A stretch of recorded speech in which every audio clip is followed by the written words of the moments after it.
the National Cabinet's had a pretty solid look at education and schooling today. What's the outcome in a nutshell?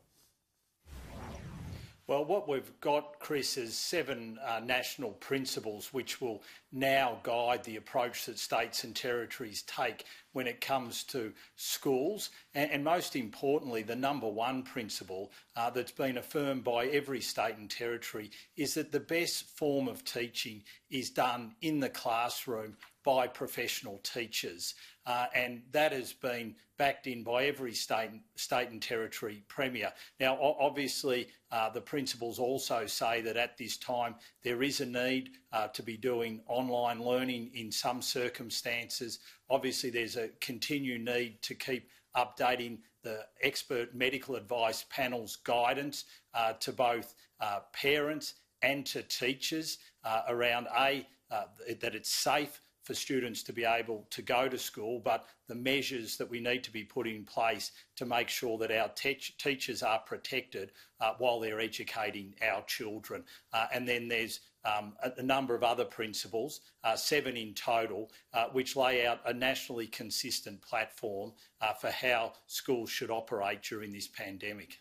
Look, I've looked at the 7 principles and you could hardly disagree with them, but I mean, it is just a lot of words and a lot of motherhood statements in the end. I mean, the critical question is whether or not kids should be going back to school. And you and the Prime Minister continue to say that. I support you on that. I think the kids should be at school. At least you make it clear here, I suppose, that there's a low risk to children here. But you're still going to have, at least in Queensland, New South Wales and Victoria, a state government position that is really advising parents that, if possible, they should keep their kids away. That's true, Chris, and the principles do point out that ultimately state and territories have the jurisdiction in this regard and they'll make their decisions accordingly. But we did see, for instance, from the New South Wales Premier today, a statement that she hopes that they'll be able to transition over the next 4 weeks back to more time being spent by students in the classroom, and obviously that's a welcome development. We already have the NT saying that they want their students to attend school and for that teaching to occur in the classroom, and Western Australia is also heading down that path where they predominantly want the teaching done in the classroom. So I think as we continue to flatten the curve, these principles backed by the medical expert panel's advice of the types of steps that schools should take to keep teachers and students safe. Our hope is that we will see over the next month the more normal operation of schools across the nation. 4 weeks seems too far away. Certainly in New South Wales, kids are on school holidays now. They're due back at school in another 2 weeks. We've only had a dozen new infections in New South Wales today. If the pattern continues, surely New South Wales should be in a situation where schools should be open as normal, but of course with some special hygiene and social distancing measures in place as soon as the second term starts. Well, ultimately they'll have to make those decisions themselves, the New South Wales government, with schools in that state. But as you say, the success that we've had across the nation and in New South Wales of flattening the curve does provide that opportunity for us to look at, OK, can we get back to some sort of normality when it comes to schooling with all the practices put in place as advised by the medical expert panel. So there'll be decisions that they'll take, but I think we do have to look at the positives, and I think the statement by the Premier today that she's looking to see whether they can transition back to more classroom time for students in the next 4 weeks is a very good development. Look, in many respects, it just comes down to emphasis. There are those people, and the federal government's among those, saying that the whole thrust should be on getting as many kids at school as possible, and the pushback from the state governments has been they want as few kids at school as possible while we bed this down. But in the end, it's been the teachers' unions worried about their safety. Now, that is not a minor issue. I agree that teachers need to have some practices in place and some insurances in place about their own safety. But I think it's created a misapprehension among many people in the public that somehow children were at risk and people were keeping their kids away because they're a risk to children. I think that's an important message that you've started to get through, is that children are not at risk from this pandemic by going to school. That's exactly right. The bigger risk is for adults and for teachers, and that's why the medical expert panel will provide updated advice this afternoon on the type of steps that schools should put in place to protect teachers. And that will involve what steps need to be put in place around the lunchroom, for instance, to make sure there's proper social distancing when it comes to teachers, to make sure when parents are engaging with teachers that there's proper social distancing. So they're all the things which will be updated. And as we've said all along, the medical expert panel will continue to monitor this and provide advice to make sure that the safety of our teachers is looked after, and of course that the safety of our children is looked after. And that advice when it comes to our children has been clear and consistent right along, and that is it's safe for them to attend school. Yeah, it shouldn't be too hard to keep parents away from teachers. And if I was a teacher and that works well, I'd probably want it to stay that way forever. Just keep the parents at bay. I think a lot of teachers would appreciate that. There's one other question that I want some clarity on, though, and I think this is an important one for parents.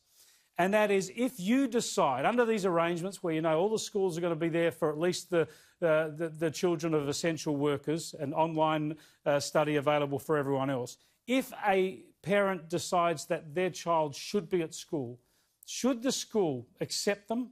In other words, should their need and the status of their job not be second-guessed by the school? It's up to the parents whether or not they deem their work as being essential. Well, I think common sense should apply here, Chris. And what I would suggest is that the parents speak to the principal of the school and have a discussion with them and say, look, we think that it's in the best interest that my child attends school. We'd like you to accommodate them. And my hope would be that right across the nation that principals would say, yes, we understand and we're happy to have your child at school. That, to me, it would just be the most common sense arrangement that we could put in place. And my hope is that schools right across the nation would adopt that approach. Let's just say something positive here, because I do appreciate that a lot of parents want the choice of keeping their kids at home, and I do appreciate that teachers sometimes are put in a difficult position with this issue. It has been, despite all sorts of different positions and some confusion, it has been well managed through our school system in that we've not had any major outbreaks in schools. They've been shut down quickly where they've needed to. And I think schools across the state and independent systems have switched to online models of education in a record time. That's right, they have, and the innovation that has been put in place to do that, I think, is something as a nation we should be all proud of.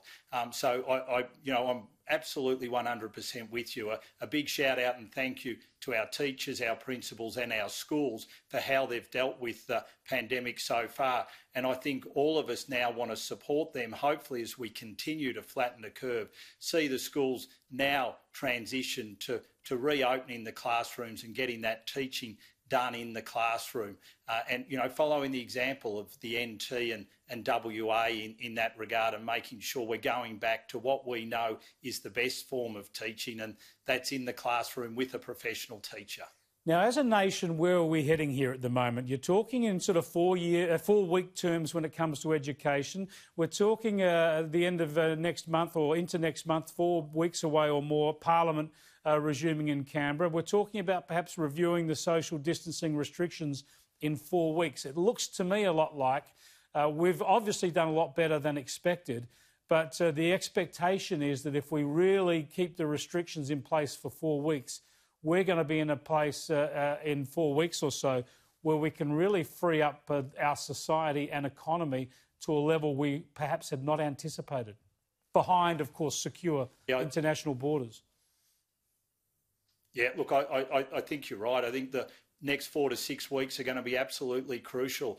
And I think all Australians should take a bow for what they've done so far. Understand, though, that the next 4 to 6 weeks are absolutely crucial. And if we can continue to flatten the curve, then we will be able to look at things like, OK, what can we do to begin reopening our schools so that we can go back to that teaching in the classroom, so we can look at other measures where we might be able to free up parts of our economy. We're not there yet. The next 4 to 6 weeks is going to be absolutely vital. But I think all of us should really just give ourselves a pat on the back and say, well done so far, still a way to go. But, I think we've made quite extraordinary progress, and I think it's better than most people, I think many people expected. Yeah, great stuff. Thanks for joining us, Dan. Pleasure, Chris. Dan Tehan there, the Federal Minister for Education.